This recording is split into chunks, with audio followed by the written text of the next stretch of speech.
আসলে যখন আমি আমার মায়ের সাথে 5 মিনিট কথা বলি তখন মনে হয় এই পৃথিবীর মধ্যে আমি একমাত্র সুখী মানুষ। মানে আমার মনটা, আমার দিলটা, আমার হৃদয়টা এত পরিমাণ ঠান্ডা হয়ে যায়, এত পরিমাণ শান্তি আসে মনের ভিতরে, যেটা আসলে বলার কোনো ভাষা থাকে না। আসলে মায়েরা হচ্ছেন মনোবিজ্ঞানী। আপনি যত দূরেই থাকেন না কেন, আপনার কিছু হলে সেটা মায়ের মনে ডাক দেবেই।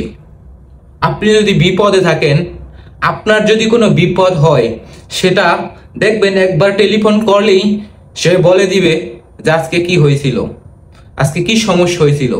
কেমনে জানে, কেমনে বুঝতে পারে, আসলে সেটাই বলতে পারি না। সেই জন্যই বললাম মায়েরা হচ্ছেন মনোবিজ্ঞানী। আসলে মায়েরা তো স্বার্থহীনভাবে ভালোবাসে সন্তানদেরকে, কিন্তু আমরা অনেক অনেক সন্তানেরা আছি সেটা আসলে বুঝি না।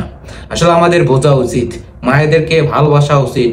যখন বয়স হয়ে যায় তখন তাদের মনের ইচ্ছেগুলো পূরণ করা উচিত, তাদের আবদারগুলো পূরণ করা উচিত।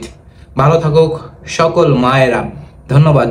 ভালোবাসা রইল সকলের জন্য, ভালোবাসা রইল সকলের প্রত্যেকটি মায়ের জন্য। আল্লাহ হাফেজ।